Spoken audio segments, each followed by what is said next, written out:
Hi, welcome. This is Mrs. Bosch, and today we're going to be learning about antibodies, antigens, and ELISAs.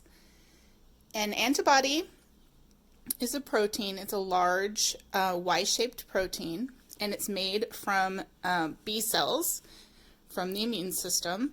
And these antibodies can be secreted into the plasma, or they can be attached to the surface of the B cell.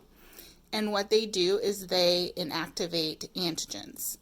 So an antigen is a foreign invader. It could be something like a bacteria, a virus, a fungi, a pollen, pet dander, or even sometimes our own cells could be antigens. The structure of an antibody in general is Y-shaped, like this, and it has a constant region. This portion right here is the constant region, and a constant region is part of the antibody that is identical in most antibodies. And then at the tips of the Y is the variable region, and that's where the specificity to an antigen comes in. And how an antibody and antigen binds,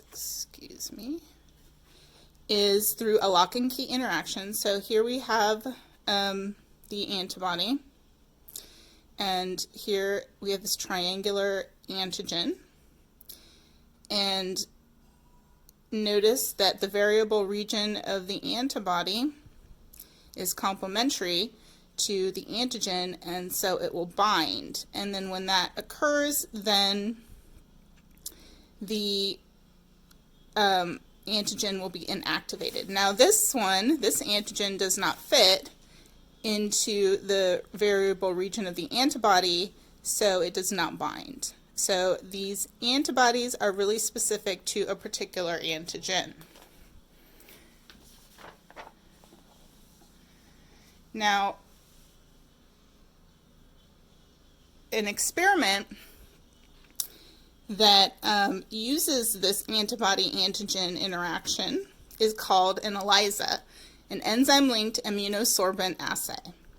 And what it does is it measures the amount of antigen or antibody in a solution. So examples of ELISAs would be a pregnancy test, a drug test, an HIV test, and we're going to study today indirect ELISAs. So there's a lot of different ELISAs, and we're going to study the indirect ELISA, and this type of ELISA can either detect antigen or antibody.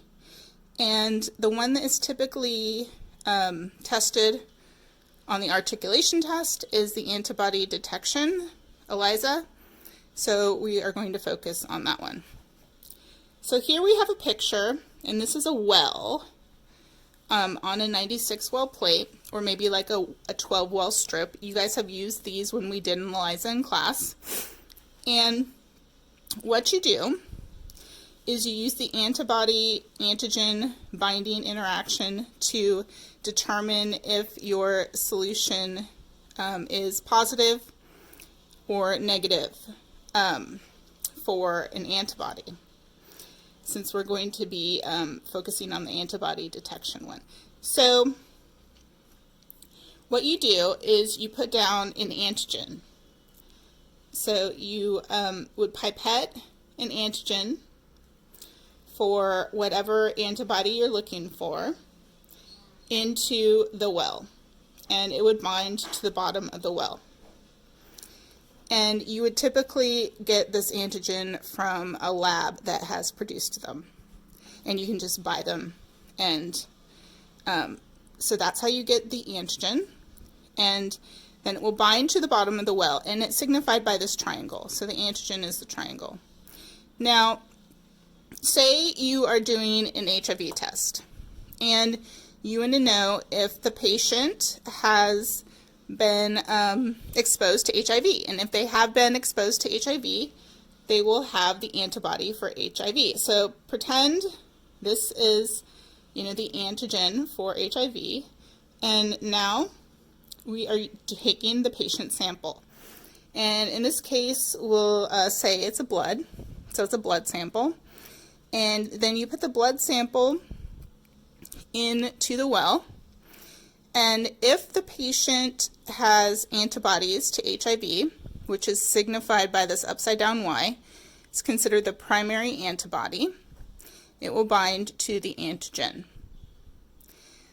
One thing I forgot to tell you is that every time you are putting in a different solution, you want to wash between each step to remove excess liquid and anything that hasn't bound into the plate. So initially you would have put in the antigen and then you would have washed. Then you would have put in the patient sample and then you would wash. And if the patient was positive, they would have this primary antibody and it would bind to the antigen.